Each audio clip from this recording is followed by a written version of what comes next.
but we have forces to hold them there. Our forces got the order to shoot to kill the Russian paratroopers in Hostomel. Yes, we have losses. We have some prisoners of war from Russia.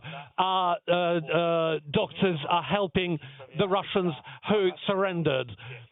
We destroyed a lot of planes, warplanes, and some armored vehicles. Some of the Russians, they saying that they're against the war in social media, but I doubt it if the Russian authorities will see that. That's why, yeah, I will ask you, if you hear us, if you understand us, if you understand and realize that you're advancing to the independent country, just please go out and address your authorities and your president. Now your military started war in our country. And I really wanted that you express yourself in the Red Square or elsewhere in your capital, Moscow, St. Petersburg, some other cities and towns of Russia. Not only in Instagram. It's very important. What we see at this moment, Russia is turning into the full version of DNR, full isolation. Russia just started getting big sanctions from the most powerful in history sanctions package. Nobody will force us, Ukrainians, to give away our freedom, our independence, our sovereignty.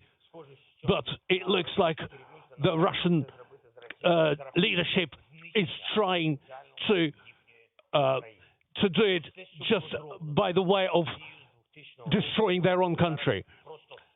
Now, everything is getting burned quite literally in front of the whole world.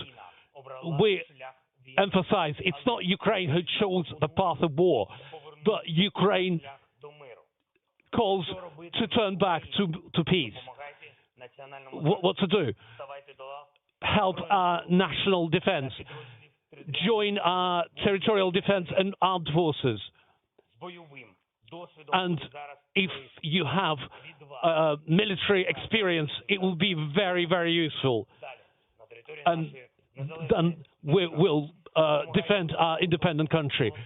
Please help the volunteers and medical workers. For instance, giving blood.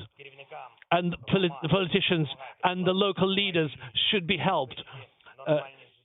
Just make sure that the life is normal as far as you could do, as far as the life could be normal.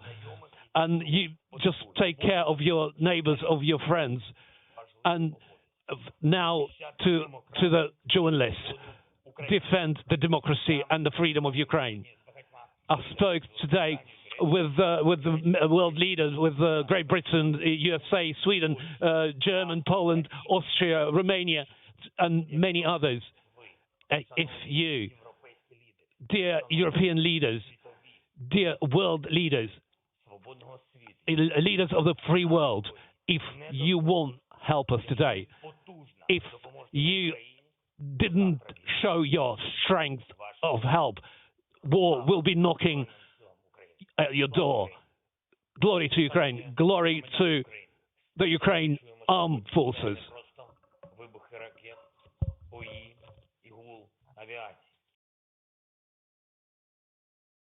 We have prisoners of war. That's his claim. He's claiming they have Russian prisoners of war. He also said we've destroyed a lot of planes. He also called on Ukrainians to express themselves wherever they are. We've seen that anti-Russia protest in Pushkin Square in Moscow. He was talking about Ukrainians in St. Petersburg. Wherever you are, get up and show your support for Ukraine.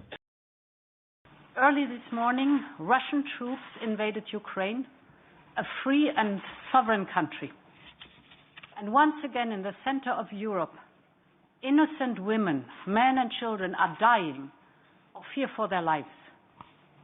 We condemn this barbaric attack.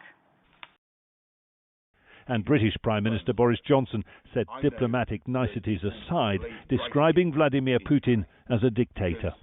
For all his bombs and tanks and missiles, I don't believe that the Russian dictator will ever subdue the national feeling of the Ukrainians and their passionate belief that their country should be free. Here's the full range of Russia's military offensive. It is far beyond Donetsk and Luhansk, the areas held by separatists, which Russia recognizes as independent republics. Russian forces have come from all sides, from multiple directions, from Belarus in the north down to the Sea of Azov.